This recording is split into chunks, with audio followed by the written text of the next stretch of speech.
Hi, this is Piyali Munshi. I hope you guys are watching our serial Ganga and liking it. If you guys have any kind of suggestion, if you want to say something about our serial, so please go to the comment section and give your valuable comments.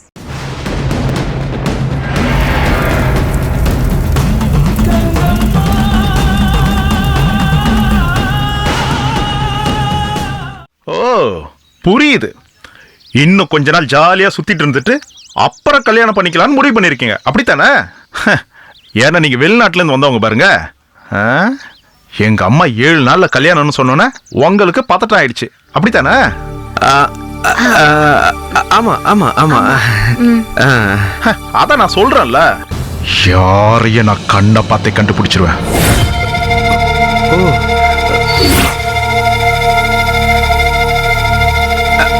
ஆமாண்ணே, ரொம்ப கரெக்டா கண்டுபிடிக்கிறீங்க எங்களை பத்தி. எந்த காரணத்துக்காக கல்யாணத்தை தள்ளி வச்சாலும் சரி, உங்களை கெஞ்சி கேட்டுக்கிறேன், தயவு செஞ்சு இப்ப இங்க நடக்கிற பூஜையில கல்யாணம் பண்ணிக்கங்க. இப்ப உங்களுக்கு புரிஞ்சிருக்கும்னு நினைக்கிறேன். இங்க நடக்கிற கல்யாணம் இருக்க, அது ரொம்ப சக்தி வாய்ந்த கல்யாணமா இருக்கும். உங்க கல்யாண வாழ்க்கை ஓஹோன்னு இருக்கும். 2 பேரும் சந்தோஷமா வாழ்வீங்க.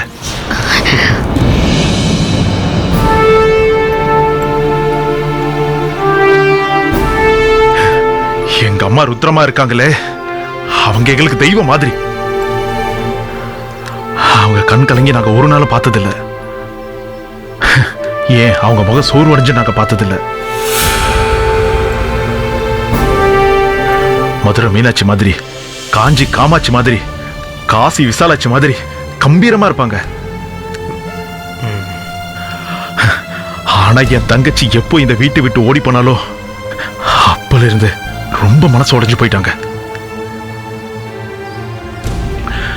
அவங்க கம்பீரமே இப்ப கலைஞ்சு போச்சு.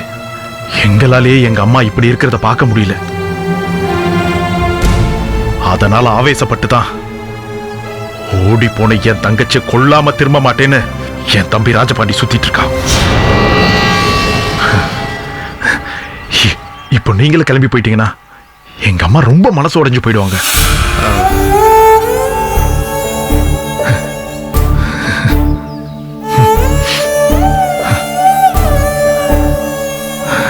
ஸ்வேதா, ஸ்வேதா, ஸ்வேதா, உன்னதான் ஸ்வேதா, ஸ்வேதா.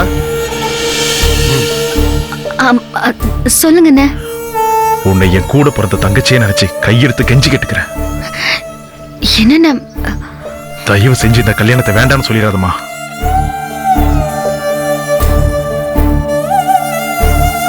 உன் வாழ்க்கைக்கு என்ன உதவி வேணாலும் கேளு, இந்த அண்ணன் பண்ணுவேன். தயவு செஞ்சு எங்க மனசை நுகடிச்சிடாதம்மா. இங்க நடந்தது எதுவும் நான் எங்க அம்மா கிட்ட சொல்ல மாட்டேன், நீங்களும் சொல்ல வேண்டாம். நாளைக்கு காலையில பூஜை நல்லபடியா ஆரம்பிக்க போகுது.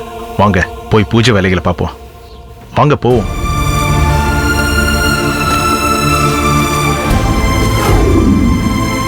வா ஸ்வேதா, என்ன யோசனை? வா.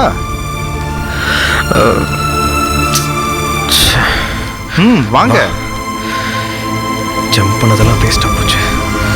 இப்படி வந்து மாட்டிக்கிட்டேன். எனக்கு ஒன்றும் புரியல சிவா.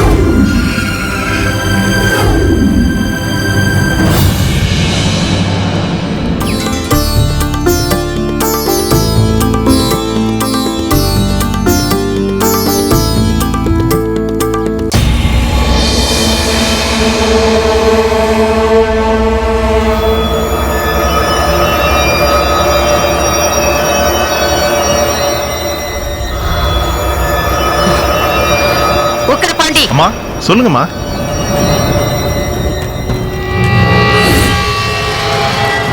இந்த வீட்டை விட்டு ஓடி போனவளை பத்தி தகவல் கிடைச்சதா? இல்லம்மா, இன்னும் ஒரு தகவல் கிடைக்கல. அப்ப அந்த 2 பேரும் இன்னும் உயிரோட தான் இருக்கிறாங்களா? ஆமாமா. என்ன நடக்குது இந்த வீட்ல?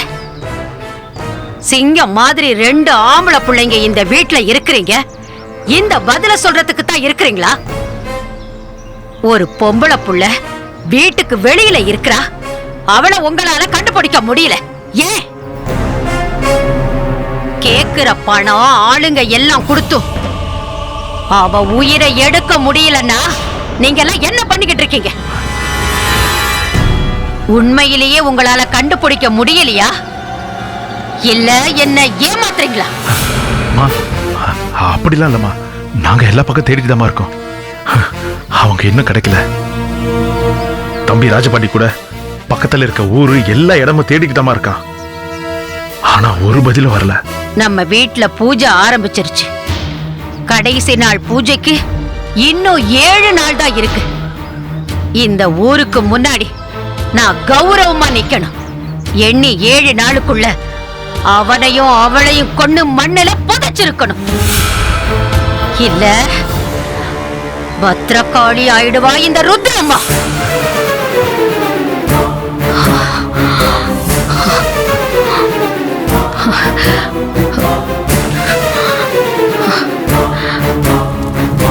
பூஜை ஆரம்பமாயிடுச்சு. வா.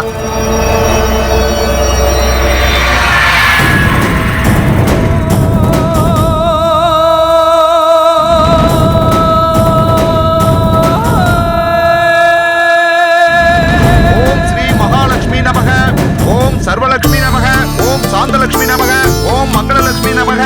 நமஸ்காரம் ருத்ரம்மா. வணக்கம் சாமி. பூஜைக்கான ஏற்பாடெல்லாம் முடிஞ்சிருச்சா? எல்லாம் தயாரா இருக்கு. அப்புறம் நீங்க சொன்ன பொண்ணு அழைச்சிட்டு வந்தீங்கன்னா பூஜை ஆரம்பிச்சிடலாமா? சங்கரி, அத்தை, நீ போய் ஸ்வேதாவை கூட்டிட்டு வா. சரி போய் கூட்டிட்டு வரேன் அத்தை.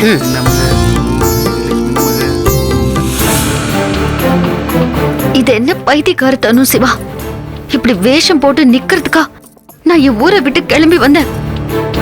எவ்வளவு நம்பிக்கையோட என் ஊர் மக்கள் என்ன அனுப்பி வச்சிருக்காங்கன்னு தெரியுமா? சிலையை கண்டுபிடிச்சு கொண்டு போய் சேர்ப்போன்னு எவ்வளவு கனவோட நான் கிளம்பி வந்தேன். என் கனவு லட்சியம் எல்லாம் இனி அவ்வளவுதானே சிவா?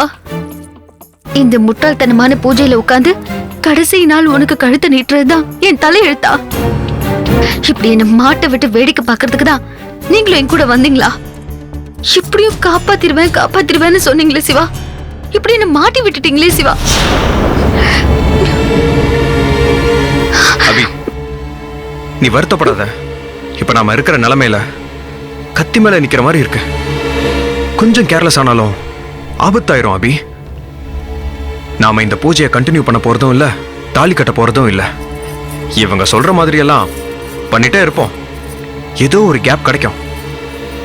இவங்கெல்லாம் கேர்லெஸ்ஸா இருக்கிற சமயம் பார்த்து நம்ம தப்பிச்சிருவோம். நீங்க என்ன வேணாலும் சொல்லுங்க சிவா, எனக்கு ஆத்திரமா வருது. எனக்கு வர ஆத்திரத்துக்கு இந்த நகையெல்லாம் பிச்சு தூக்கி எரிஞ்சிட்டு இந்த வீட்டை விட்டு ஓட போறேன். ப்ளீஸ் அபி, அப்படிலாம் எதுவும் பண்ணிடாத. கொஞ்ச நாள் வெயிட் பண்ணு, எல்லாமே சரியாயிடும். ஆமா, இங்க யார் அபி?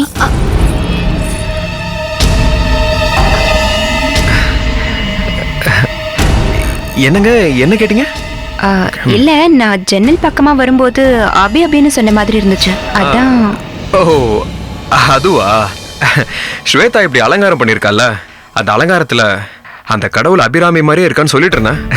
வேற ஒண்ணும் இல்ல. நான் கூட ஸ்வேதாக்கு அபின்னு இன்னொரு பேர் இருக்கும்னு நினைச்சேன்.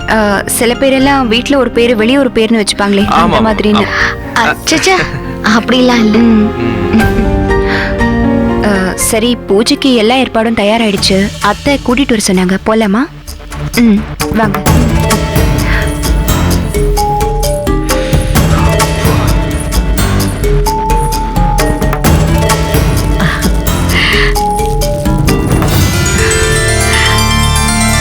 ஸ்வேதா, உன்னை இந்த கோலத்துல பாக்குறது எவ்வளவு சந்தோஷமா இருக்கு தெரியுமா? 20 வருஷத்துக்கு முன்னாடி என் புவனேஸ்வரிய பாக்குற மாதிரியே இருக்கு. சாமி, நான் சொன்னேன்ல, என் தோழியோட பொண்ணு ஸ்வேதா. நமஸ்காரம்மா. பூஜையை ஆரம்பிக்கலாமா? சிலைய பீரோவுல இருந்து பூஜை ரூம்ல எடுத்து வச்சிருக்கேன். ஸ்வேதா அவ கையாலேயே கொண்டு வரட்டும். அதுக்கப்புறம் பூஜையை ஆரம்பிக்கலாம். கொண்டு வர சொல்லுங்கம்மா. வாமா.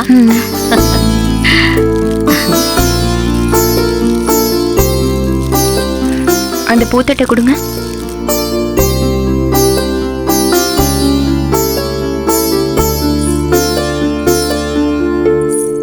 ஸ்வேதா, எங்க குடும்பத்தோட பாரம்பரிய தெய்வம் உள்ள இருக்கு. வருஷத்துக்கு ஒரு தடவை தான் அத வெளியில எடுத்து பூஜை பண்ணுவோம். அந்த தெய்வத்தை உன் கையால கொண்டு வாமா.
ஈஸ்வரனோட நெற்றிக் கண்ணுல இருந்து தோன்றினவ, தாரகனுங்கிற அரக்கனை அழிச்சவ. உனக்கு 3 கண்கள், 16 கைகள், அதுல 16 விதமான ஆயுதங்கள். ஒரு ஆயுதத்தையும் நீ பயன்படுத்தல. உன்னுடைய 3 கண்களையும் நீ இருக்க மூடிக்கிட்ட. என்ன காப்பாத்தாத நீ எதுக்காக தெய்வம் நீ இருக்கணும்?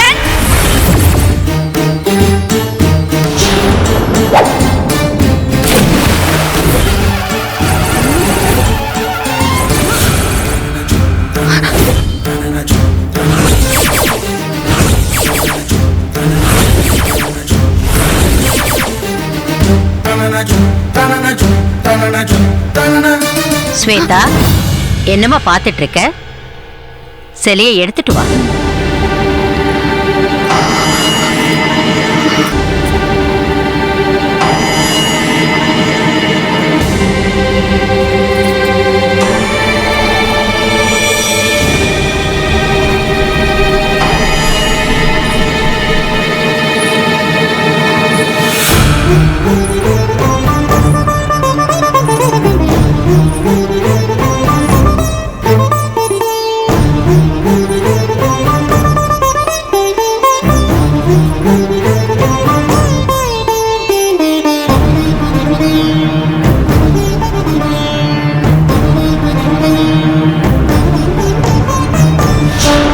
ஸ்வேதா,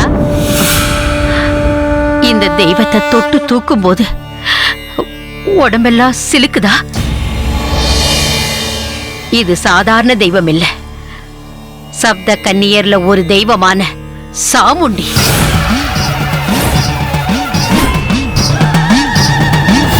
சப்த கன்னியர்லேயே ரொம்ப சக்தி வாய்ந்த தெய்வம் இந்த சாமுண்டி.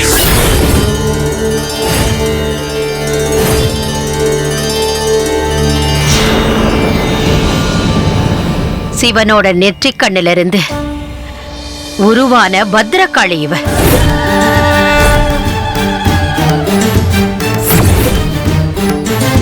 இவ வீரத்துக்கு அதிபதி. இவ அருள் கிடைச்சவங்க எல்லாரும் சர்வ வல்லமை மிக்கவங்களா இருப்பாங்க. பெரிய வீரர்களாவும் இருப்பாங்க.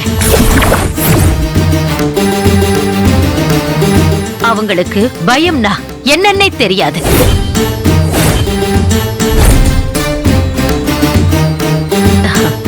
இந்த சிலை எங்களுக்கு வந்து சேர்ந்ததே பெரிய அதிசயம்மா. 60 வருஷத்துக்கு முன்னாடி எங்க குடும்பம் ரொம்ப சாதாரண குடும்பமா இருந்துச்சு. என் தாத்தாவோட பூர்வீகம் திருநெல்வேலி பக்கத்துல இருக்கிற அம்பாசமுத்திரம். அங்க பரணி சித்தர்னு ஒருத்தர் இருந்தாரு. அவர் ஒரு நாள் ஆத்துல குளிச்சுக்கிட்டு இருக்கும் போது இந்த சிலை அவருக்கு கிடைச்சது. அதை எடுத்துட்டு வந்து எங்க தாத்தா கிட்ட கொடுத்தாரு. இத வீட்ல வச்சு வழிபட்டா செல்வம், வீரம், சகல சௌபாகியங்களும் கிடைக்கும்னு சொன்னாரு. அந்த சித்தர் 60 வருஷமா மௌனமா இருக்காரு. இன்னமும் இந்த வீரசிங்கபுரத்துல தான் இருக்காரு. இந்த சிலை எங்க வீட்டுக்கு வந்த நாள்ல இருந்து படிப்படியா எங்க வீடு முன்னேற ஆரம்பிச்சது.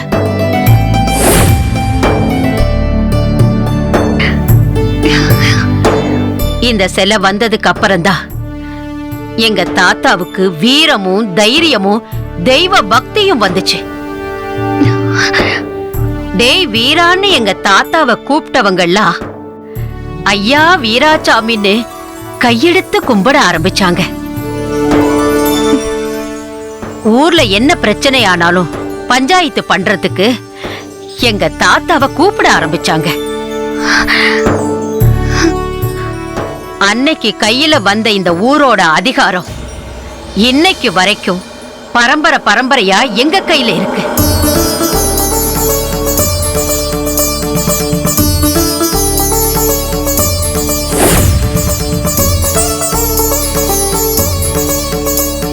இன்னைக்கு இந்த ஊர்ல நாங்க தான் நாட்டாம.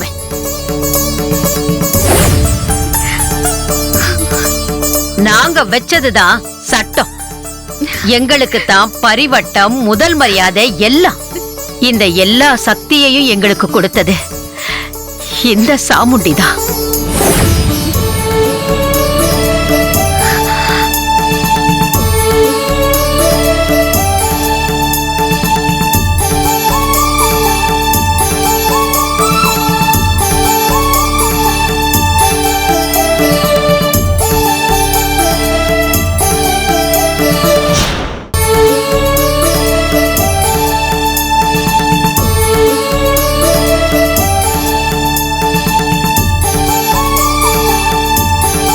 வருஷா வருஷம் இந்த சாமுண்டி பூஜையை நடத்தி அதுல கல்யாணம் பண்ணிக்கிற கன்னி பெண் ஓஹோன்னு வாழ்வா.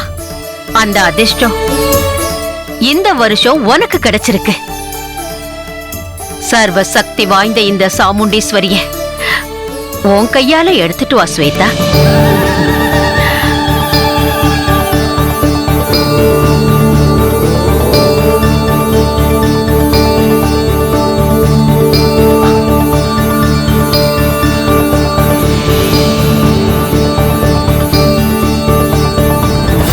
வாமா, வா போலாம்.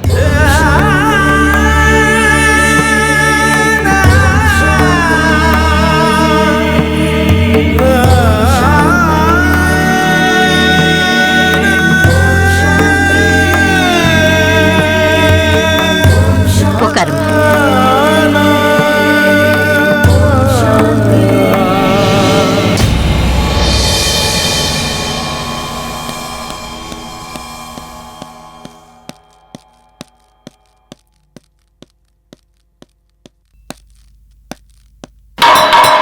ஜெயசிம்மா,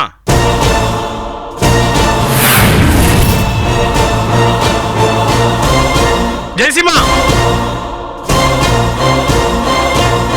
இன்னைக்கு உனக்கு விடுதலை. ஜெயிலர் உன்னை கூட்டிட்டு வர சொன்னாரு.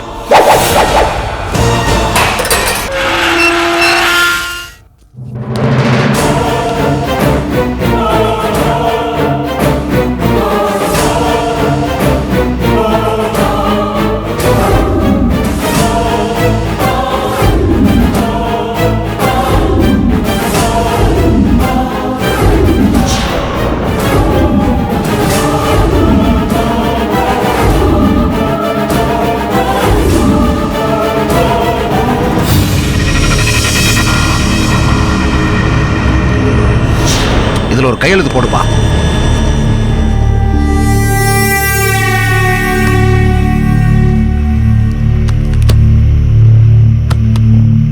ஜெயசிம்மா, ரொம்ப சின்ன வயசுல ஜெயில பார்த்துட்ட.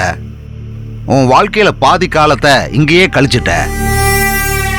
இனிமே எப்பவும் எதுக்காகவும் இந்த இடத்துக்கு நீ வரக்கூடாது.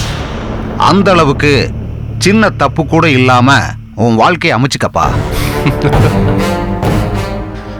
ஜெயிலுக்குள்ள வரணும்னா தப்பு பண்ணாம இருக்கணும்னு அவசியம் இல்லை சார். சட்டத்தோட கண்ணில் படாம தப்பு பண்ணணும்.